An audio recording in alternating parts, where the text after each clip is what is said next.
लेकिन पॉलमी, सबसे पहले मैं आपके पास आऊंगा। स्पाइस जेट की तरफ से जो आधिकारिक बयान सामने आया है उसमें बार बार यह दिखाने समझाने की कोशिश की गई है कि जानबूझकर मीडिया में स्पाइस जेट को निशाना बनाया जा रहा है, जबकि यही घटनाएं जब इंडिगो में, विस्तारा में या कहीं और होती हैं तो उन खबरों को उस तरह से प्राथमिकता नहीं दी जाती है। लेकिन इसका दूसरा पहलू यह है कि 18 दिन में 8 घटनाएं आती हैं और कराची वाली लैंडिंग हो या बाकी की खबरें हो, उसके बाद तो यह मामला काफी गंभीर हो गया था, लोगों को डर लगने लगा था।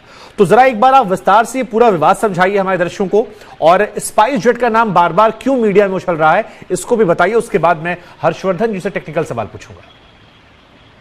जी, स्पाइस जेट के चेयरमैन और एमडी से कल मेरी भी बात हुई थी अजय सिंह से एक एक्सक्लूसिव इंटरव्यू में। तो उनका कहना है कि जो स्पाइस जेट के ही इंसिडेंट्स हैं वो ही मीडिया में बार बार उछाले जा रहे हैं। पर तब भी मैंने उनसे सवाल कहा था कि सर, जो डीजीसीए का शो कॉज नोटिस है वो मीडिया ने आपको नहीं भेजा है। डीजीसीए एक इंडिपेंडेंट बॉडी है, एक अथॉरिटी है, उन्होंने कुछ सोच बूझ कर ही आपको उन्होंने डिसाइड किया होगा कि वो आपको ये नोटिस भेजेंगे, फिर उन्होंने कोई कारण देखे होंगे। अब उनका अजय सिंह जी का कहना है कि डीजीसीए भी एक तरह से मीडिया में जो इंसिडेंट्स और रिपोर्ट्स आ रहे हैं उसको देखकर उन्होंने शो कॉज नोटिस भेजा है। बहरहाल जो बात जो है, जो डीजीसीए के शो कॉज नोटिस में है उसकी बात करते हैं। शो कॉज नोटिस में डीजीसीए का कहना है कि हमने अप्रैल 1 से लेकर आज तक के, जो कि कल तक क्योंकि शो कॉज नोटिस था, हमने सारे इंसिडेंट्स देखे, सारे रिपोर्टेड इंसिडेंट्स देखे। हमें इस वक्त डिटेल्स नहीं पता कि डीजीसी ने वो शेयर करने से मना कर दिया कि कितने इंसिडेंट्स उनके सामने आए थे, टोटली रिपोर्टेड इंसिडेंट्स। पर उन्होंने कहा कि 1 अप्रैल से कल तक के उन्होंने सारे इंसिडेंट्स देखे।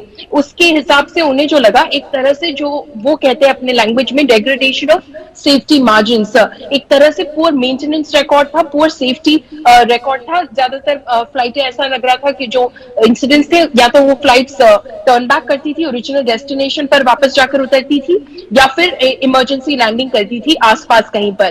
तो डीजीसीए कह रही है अपने नोटिस में, उनका कहना था कि अक्टूबर 2021 में हमने ऑडिट कराया था, आपके फाइनेंशियल असेसमेंट कराया था, और उसमें ये सामने निकल कर आया था कि आप एक कैश एंड कैरी एयरलाइन है और आप जो है एक रेगुलर बेसिस पे अपने वेंडर्स, अपने सप्लायर्स को पेमेंट नहीं कर रहे हैं, जिस वजह से there is a shortage of spheres.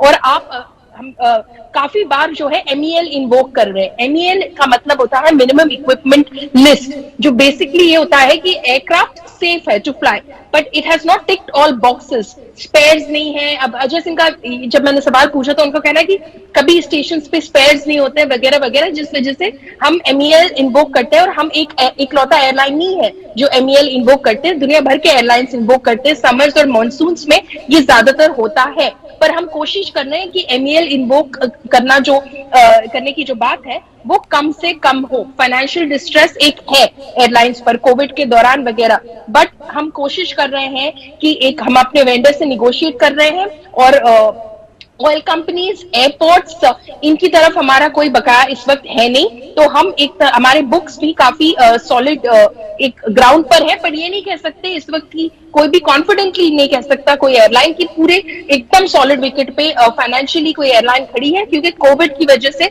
ATF prices की वजह से सबको धक्का पहुंचा है। पर इंसिडेंट्स की बात करें तो उनका कहना है कि कराची में इमरजेंसी लैंडिंग नहीं हुई थी। पायलट ने देखा था कि इंजन में जो फ्यूल कंजम्पशन ज्यादा हो रहा है, तो उन्होंने डाइवर्ट करके फ्लाइट लैंड की। जबलपुर की वो बात करें उन्होंने, पटना की वो बात करें, वो कह रहे बर्ड हिट का केस था। फ्रेटर एयरक्राफ्ट की जो चाइना जा रही थी उसकी वो बात कर रहे हैं। तो उनका कहना है कि वेदर रेडार तो कभी भी खराब हो सकता है, पर जब हम वापस आए दिल्ली और हमने चेक किया तो कोई कुछ गलत नहीं था उस एयरक्राफ्ट। आपने तमाम अलग अलग पहलुओं पर हमारे दर्शकों को समझाया कि विवाद शुरू क्यों हुआ और क्यों यहाँ पर इनका जिक्र हुआ।